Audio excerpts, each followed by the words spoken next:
अब मैं आता हूँ भारत की जो अब एक ऑपरेशन सिंदूर हुआ, उसको आप किस तरह देखते हैं? क्योंकि आप इन मुद्दों पर भी बात करते रही हैं पाकिस्तान पर, उसको आप किस तरह देखते हैं? क्या भारत ने अपना ऑब्जेक्टिव अचीव कर लिया ऑपरेशन सिंदूर से? कई लोग सवाल उठा रहे हैं, ऑपोजिशन के लोग। भारत का ऑब्जेक्टिव तो जो सवाल उठा रहे हैं उनका तो मुझे जवाब ही नहीं देना है, क्योंकि वो भारतीय सेनाओं के शौर्य पर जब सवाल उठाते हैं तो भारत को बदनाम करते हैं और वो शहादतों को, बलिदानों को कलंकित करते हैं।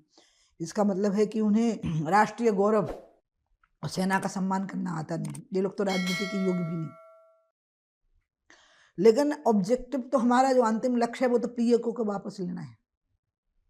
तो जब तक वो वापस नहीं आएगा तब तक ये सबके मन में है।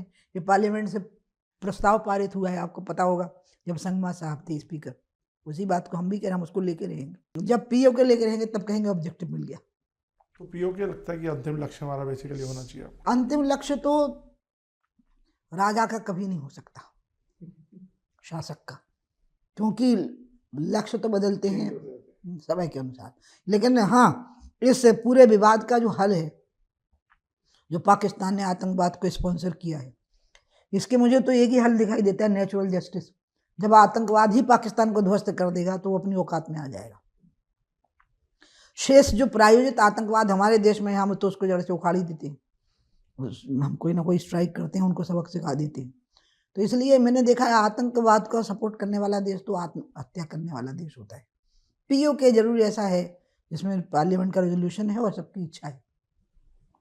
भारत का अभिन्न हिस्सा होना चाहिए, अभिन्न हिस्सा।